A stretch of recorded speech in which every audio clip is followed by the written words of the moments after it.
और हमारे साथ एक और शख्सियत जुड़ रहे हैं, अभिजीत चैटर्जी। अभिजीत चैटर्जी, स्वागत है, आप सवाल करिए। हमारे साथ डॉक्टर साहब खुद हैं, आपको बताएंगे अपने दिल का हाल कैसे रखना है, कैसे बेहतर रखना है। डॉक्टर साहब नमस्कार। मेरा नमस्कार। नाम अभिजीत है।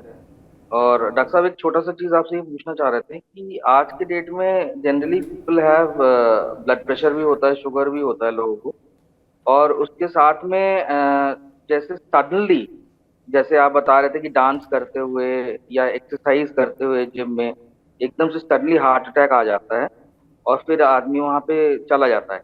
तो इस तरह के सिचुएशन में is there anything that we can do to मतलब फंडामेंटली या प्राथमिक हम किसी तरीके से उसको अवॉइड कर सकें, या उस चीज को हम करना चाहिए, या औपचारिकता पे मतलब थोड़ा सा ध्यान दे के हम उसको किसी तरीके से लेट कर दे या डिले कर दे till the time that we can go to the hospital. Any fundamental measures that could be taken at that point in exactly time.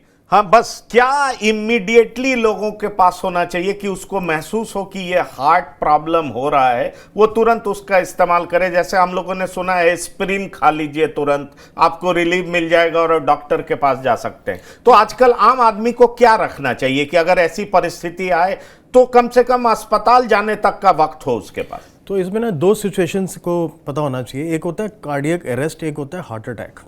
तो कार्डियक अरेस्ट में तो डिस्प्रिन कार्डियक अरेस्ट होता है जब पेशेंट एकदम से या कोई भी काम करता हुआ, जिम करता हुआ या कोई म्यूज़िक कर रहा है, कोई डांस कर रहा है, वो कोलैप्स हो जाता है, गिर जाता है। उस कंडीशन में आप जब पेशेंट अनकॉन्शियस हो गया है, उसकी ब्रीदिंग आपको नहीं पता चल रही है, उसमें पल्स नहीं है, तो आप उसकी मुंह के अंदर कुछ भी चीज़ नहीं डाल सकते, वो एस्पिरेट कर जाएगा, लंग्स में अटक जाएगा वो।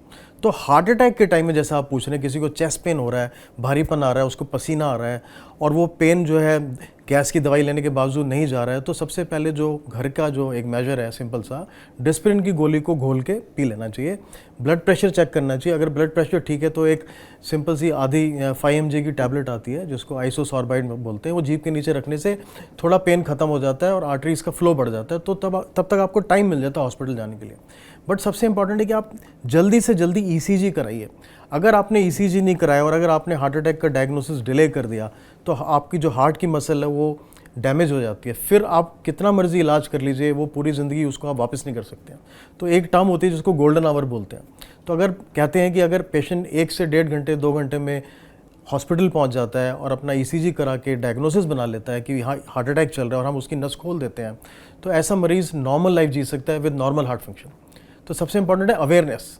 तो अवेयरनेस में अगर हम बात करें कि हम हार्ट अटैक होने ही क्यों दें, तो हार्ट अटैक ना होए या हमें पता हो कि हमारा हार्ट अटैक रिस्क स्कोर क्या है, कि क्या मेरे को हार्ट अटैक होने के चांसेस हैं और कितने हैं।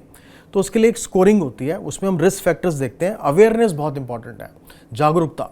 तो अगर आपको मालूम है कि आपको शुगर है, आपको BP है, आपका वज़न ज़्यादा है, आप स्मोकिंग करते हैं, ओबेसिटी है आपको, साथ में स्ट्रेसफुल लाइफस्टाइल, आप सो नहीं पा रहे हैं, एक्सरसाइज नहीं करते हैं, आपके फादर को हार्ट अटैक था, मदर को हार्ट अटैक था, तो ये समझ लीजिए कि आपके अंदर वो चीज़ पनपनी शुरू हो चुकी है।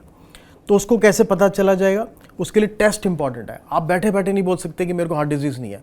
एक होता है सब्जेक्टिव, एक होता है ऑब्जेक्टिव। ऑब्जेक्टिव मीन्स कि आपको कोई तकलीफ नहीं है, एविडेंस है आप यहाँ पर, कोई टेस्ट खराब है जैसे TMT हो गया, एकोकार्डियोग्राम हो गया। तो एक बहुत बड़ा मिथ है, हम लोग कैंप्स में ECG करा के देख के बैठ जाते हैं कि नहीं ECG नॉर्मल है तो हार्ट डिजीज़ नहीं है मेरे को। बट ECG और ईको जो होता है हार्ट का अल्ट्रासाउंड, वो तब खराब आता है जब किसी को हार्ट अटैक पड़ चुका हो या हार्ट अटैक चल रहा हो। छुपी बीमारी के लिए केवल एक टेस्ट है, वो है TMT टेस्ट, जो वॉकिंग वाला टेस्ट होता है। दूसरा एक CT स्कैन, आजकल एक नया टेस्ट है जिसको CT कैल्शियम स्कोरिंग बोलते हैं। तो अगर हम कैल्शियम स्कोर कर लें, 10 मिनट का टेस्ट है, कैल्शियम स्कोर अगर आपका अधिक है, कुछ हमारी रेंज होती है 400 से ज़्यादा है, तो हार्ट डिजीज़ होने के चांसेस बहुत है। उस हिसाब से फिर इलाज कर लिया जाता है। तो awareness, immediate treatment, immediate diagnosis.